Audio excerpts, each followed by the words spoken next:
Hey there YouTube, Dark Nomad here with a book review. Today I'm going to be reviewing Wizard's First Rule by Terry Goodkind. It is a best-selling debate novel for the epic fantasy series The Sword of Truth. Now the series was published by Tor Books on, well, this one was published on August 15th in 1994. And surprisingly, Terry Goodkind, he actually sent the idea to several publishers. It ended with 3 publishers doing an auction for it, and about 10 weeks later, it actually sold for a record price of $275,000, which is the most money ever paid for a fantasy novel to a first-time author. Now, the main protagonist is Richard Cypher, a woods guide from the territory of Westland. The book opens up with Richard looking for a vine that he found in his father's house after he was killed 3 weeks prior to the beginning of the book. Now, while in the forest, he actually sees a mysterious woman, who he later finds out is Kaylin Omnell, who was being chased by a group of men. It turns out she's on a mission. She has come across the boundary from the Midlands, a land of magic, to the east of Westland. And as it turns out, there are 3 territories. Westland, a land of no magic, on the far west. And then Midlands in the middle, a land of magic, along with Dahara on the far west side. Or far east side, sorry. Each of them are separated by a boundary. Kaylin has come looking for the great wizard, who has been unknown for several years now.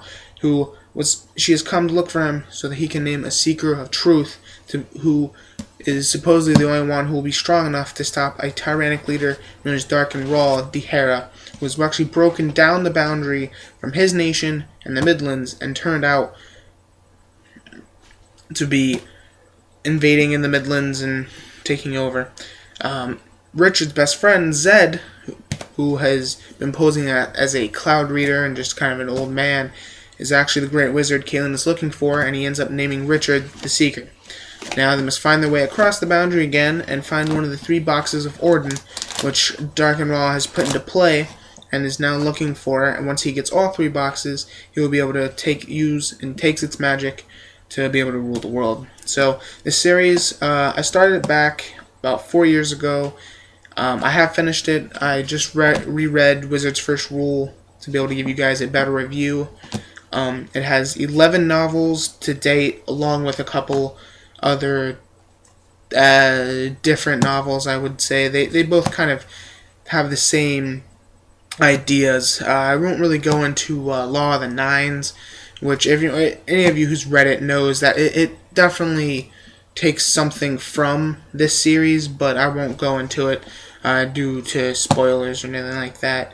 And then the newest novel, The Omen Machine, does take place in the same universe as Sword of Truth, but it takes place afterwards and isn't so focused on the Sword of Truth itself, but more focused on Richard and Kaylin, and is kind of like a new arc for the series, I guess. Now, the whole series of Sword of Truth is kind of based around Wizard's rules, which are kind of an observation on life, such as the first rule, which people are stupid. They will believe a lie because they want it to be true or are afraid it is.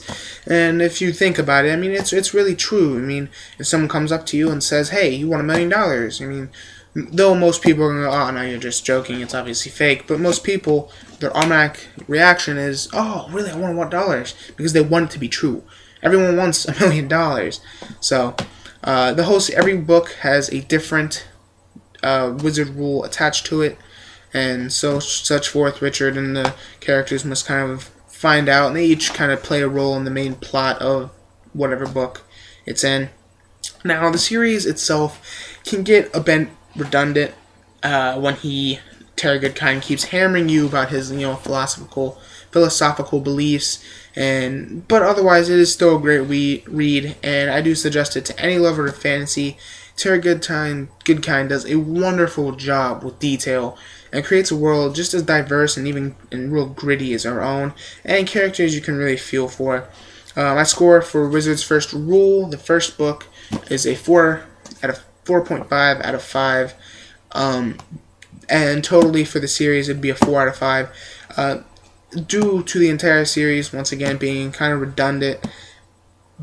Oh, and the detailed parts when he goes into kind of explaining magic, prophecies, and all the other stuff. It definitely can get kind of too detailed at times and kind of lack what people want, which is usually action. Though he still does a great job of doing it, and the last 3 books, nicknamed the Chainfire Trilogy, are definitely probably, I think, the best books I've ever read, and my favorite 3 in the entire series, which I plan to read after this, and maybe I can give you a more in-depth review of the Chainfire Trilogy as a whole. Now, be warned, this is a mature fantasy. It has more real adult scenes, it has a lot of gore, torture, rape, etc. So, if you're kind of don't really care for that, stick with your young adult books like Harry Potter and whatnot for right now. Though once you get a little older or whatever, you can, I don't know, accept the more real, detailed books. Definitely go for it. It's a great read, and I suggest it to any lover of fantasy. Thanks for watching. Please remember to like, favorite, subscribe, and all that junk, and I will see you next time.